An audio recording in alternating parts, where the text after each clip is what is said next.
Gâu mông gâu mông. Ủa cha tu xe ô lô lì lọ. Chê cú chi yo mũ ba tờ chia.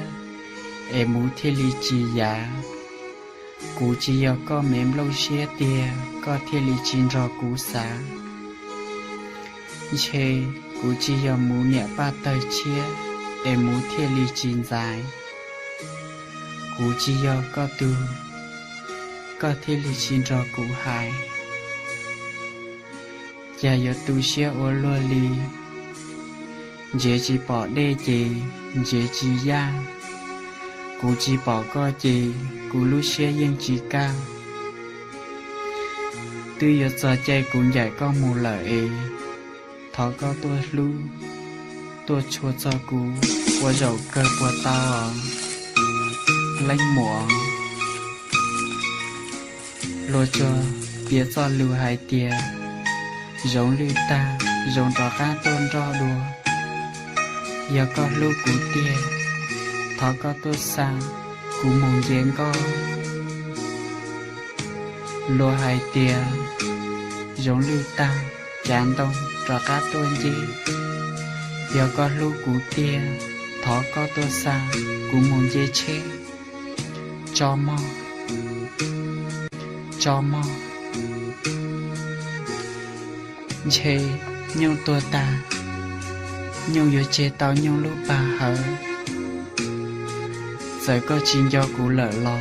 Thó con giòn giống o lên. Do mẹ cú lên con rau. Để mẹ chờ sợ mò. Chê nhung tua ta. Nhung yo chê tao nhung lúc chám khó. Giờ có chín do cú lỡ lò. Thó con giòn giống o lên. Do mẹ cú lên con rau. Để mẹ chờ nhỏ mò. Ủa cha xua nè ta xua sông. Giờ tao lũ rồng nè lũ rồng sông. Ủa cha sông nó. Giờ bông linh thả. Trò cú chỉ lên tu. Lũ sông nhỏ mong lũ xe ở gâu mông.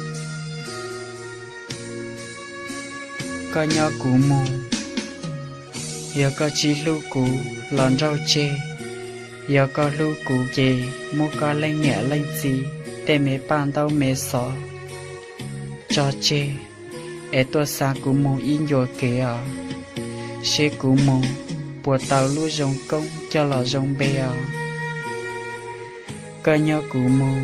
Giờ có chín do cú chê rau chê. Giờ con do cú chê. Mô có lên nhẹ lên gì. Để công tê lông. Cho chê cho tôi tỏ xa. Ê tôi xa cú mô lì ý ya ca mò. Cú mô cú mà linh giòn dung trống. Có tiết chia tiên dị cho tôi tỏ cá hò. Chia tiên dị cho tôi tỏ cá hò.